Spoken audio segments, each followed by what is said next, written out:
Assalamualaikum warahmatullahi wabarakatuh. Saya Intan Rahmawati, NIM 2201020017. Baik, pada kesempatan kali ini saya akan mempresentasikan hasil akhir dari aplikasi yang telah saya buat, dan juga saya akan menjelaskan salah satu script pada fitur yang telah saya buat. Video ini untuk memenuhi ujian akhir semester mata kuliah pemrograman berorientasi objek dengan dosen pengampu Bapak Sofini MKom. Baik, langsung saja. Yaitu yang pertama saya akan menjelaskan untuk tampilan admin, yaitu yang pertama ada menu dashboard. Dashboard di sini berisi halaman beranda admin. Yang selanjutnya ada menu admin, di sini berisi database admin meliputi username, nama. Untuk aksi di sini ada ubah. Ini untuk mengubah tiap fieldnya atau mengubah tiap datanya. Yang ini untuk menghapus data. Operasi yang lain yaitu ditambah. Ini untuk menambah data admin, yaitu meliputi username, ada juga nama dan juga password. Ketika selesai menginputkan, kita lalu klik disimpan. Ketika kita batal atau tidak jadi untuk menambah admin, kita klik kembali. Untuk button kembali, ini nanti akan menuju ke halaman dashboard yang awal tadi. Yang selanjutnya ada di menu produk. Untuk di menu produk ini ada database produk berisi ID produk, nama produk, deskripsi, harga, stok, serta gambar. Untuk aksi yang membedakan di sini yaitu ada aksi upload gambar. Untuk operasi yang lain sama. Ini untuk upload gambar, untuk mengupload gambar dari produk tersebut. Ini coba saya jalankan. Nah, ini kita langsung pilih file. Nanti kita akan mengimpor gambar yang udah tersimpan, lalu kita klik upload. Nanti otomatis gambar akan terupload dan ditampilkan di antarmuka. Yang selanjutnya yaitu ada di menu artikel. Menu artikel di sini sama operasinya seperti di admin, tapi di sini untuk database-nya berisi ID artikel, judul, isi, dan juga tanggal publikasi. Yang terakhir yaitu di menu teamwork. Untuk menu teamwork, operasinya juga sama. Yang ini database-nya berisi database teamwork meliputi ID teamwork, nama, tugas, dan juga status. Yang selanjutnya saya akan menampilkan tampilan front end-nya. Bentar, saya jalankan. Ini untuk tampilan front end, yaitu yang pertama ada beranda, berisi beranda yang akan ditampilkan di antarmuka front end. Yang selanjutnya ada menu profil. Seperti ini di menu profil. Yang ketiga ada menu produk. Di sini berisi produk-produk yang tadi telah tersimpan di database, seperti gambar, nama produknya, terus deskripsi dan juga harganya. Yang keempat ada menu artikel, berisi data-data artikel yang telah tersimpan. Yang terakhir ada menu teamwork, berisi data-data teamwork yang telah diinputkan tadi di database. Baik, yang kedua saya akan menjelaskan salah satu script pada fitur yang telah saya jelaskan tadi, yaitu pada tampilan admin di produk Pack.js-nya. Program dimulai dengan use client import Import rect from rect. Baris ini mengimpor modul rect yang dibutuhkan untuk membuat komponen rect. Rect adalah library JavaScript yang digunakan untuk membangun antarmuka pengguna interaktif. Import link from Next-Link. Ini mengimpor komponen link dari library Next.js.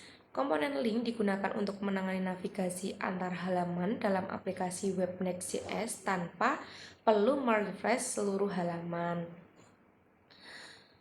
Fungsi link dari Next.js digunakan untuk membuat tautan link antar halaman dalam aplikasi web React dengan mengurangi latensi dan meningkatkan kecepatan navigasi. Import Emacs from Next.Image. Ini mengimpor komponen Emacs dari Next.js. Komponen Emacs ini digunakan untuk memproses dan mengoptimalkan gambar secara otomatis, memberikan performa yang lebih baik daripada menggunakan tag img biasa. Emacs dari Next.js digunakan untuk menangani gambar. Ini membantu dalam mengoptimalkan ukuran gambar dan memastikan bahwa gambar-gambar tersebut dapat dimuat dengan efisien. Export default function produk ini mendeklarasikan fungsi produk dan mengekspornya sebagai default. Ini berarti jika komponen ini diimpor di tempat lain dalam proyek, komponen ini akan digunakan sebagai nilai default. Var list, set list, react, use state. List ini adalah variabel state yang akan menyimpan nilai-nilai dalam suatu array. Awalnya diinisialisasi dengan array kosong. Set list ini adalah fungsi yang digunakan untuk mengubah nilai state list dengan menggunakan set list. Kita dapat memperbarui nilai list dan memicu render komponen. Jadi, secara keseluruhan, komponen produk akan memiliki state list yang awalnya kosong dan fungsi set list untuk memperbarui nilai list jika diperlukan. Kita dapat menggunakan set ini untuk menyimpan dan memanipulasi data di dalam komponen produk. Actions function tampil ini mendeklarasikan sebuah fungsi bernama tampil yang beroperasi secara Any's-House. Penggunaan kata kunci Any's memungkinkan penggunaan await di dalamnya yang berguna untuk menangani operasi tersebut. Var res await fetch API produk ini menggunakan fungsi fetch untuk mengambil data dari API produk. Karena kita berada dalam fungsi Anychronos, kita dapat menggunakan await untuk menunggu hingga proses pengambilan data selesai. Var JSON await res JSON. Setelah mendapatkan respon dari endpoint, kita menggunakan await lagi untuk menunggu hingga respon tersebut diubah menjadi format JSON dengan memanggil metode JSON. Var data JSON.data. Dalam data JSON yang dihasilkan, tampaknya ada properti data. Nilai dari properti ini disalin ke dalam variabel data. Set list sama dengan data. Terakhir, nilai dari data diatur ke dalam state list menggunakan fungsi set list. Jadi, fungsi tampil ini digunakan untuk mengambil data dari endpoint API produk secara Any's-House, kemudian memperbarui state list dengan data yang diterima. Pastikan bahwa setlist adalah fungsi yang telah didefinisikan sebelumnya menggunakan req use state di dalam komponen.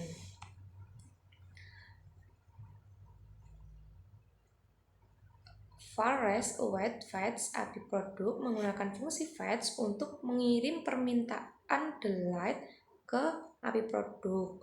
Penggunaan await menunggu hingga proses pengiriman permintaan selesai. Header content type application JSON menetapkan header permintaan dengan tipe konten JSON. Body JSON string ID produk mengirimkan data JSON dalam body permintaan yang berisi ID produk yang akan dihapus. Var data await res JSON mengambil data dari respon dalam format JSON menggunakan await. If data sukses true, tampil, else, alter, gagal hapus. Memeriksa apakah penghapusan berhasil. Jika sukses, data sukses sama dengan true, maka memanggil fungsi tampil untuk memperbarui data. Jika gagal, menampilkan fungsi alert, yaitu gagal hapus. Add use effect tampil. Dengan menggunakan use effect seperti ini, kita memastikan bahwa tampil dijalankan tepat setelah komponen dirender pertama kali, membantu kita menginisialisasi atau memuat data yang dibutuhkan dari awal. Selanjutnya, header dan tombol tambah atau kembali menampilkan judul halaman, dan tombol tambah dan kembali dengan gaya tata letak yang diatur menggunakan Tailwinds CSS. Untuk tombol tambah, ketika kita klik, dia akan menuju ke dashboard produk tambah, di mana dalam dashboard produk tambah tersebut sudah terdapat script untuk menambah database. Dan ketika kita klik tombol kembali, dia akan menuju ke halaman dashboard. Tabel produk menampilkan tabel yang berisi informasi seperti ID produk, nama, deskripsi, harga, stok, dan gambar. Gambar ditampilkan menggunakan komponen image dari Next.js. Setiap baris tabel memiliki tombol ubah, upload gambar, dan hapus yang masing-masing mengarahkan halaman yang sesuai atau menjalankan fungsi hapus untuk menghapus produk. Di dalam tombol ubah, dia akan menuju ke dashboard produk ubah plus item ID produk, yang mana di dalamnya juga sudah terdapat script untuk mengubah database tersebut. Dan juga pada upload produk dan hapus. Mapping produk menggunakan map untuk memetakan setiap item dalam array list menjadi baris tabel. Sekian presentasi yang dapat saya sampaikan. Banyak kurangnya mohon maaf. Wassalamualaikum warahmatullahi wabarakatuh.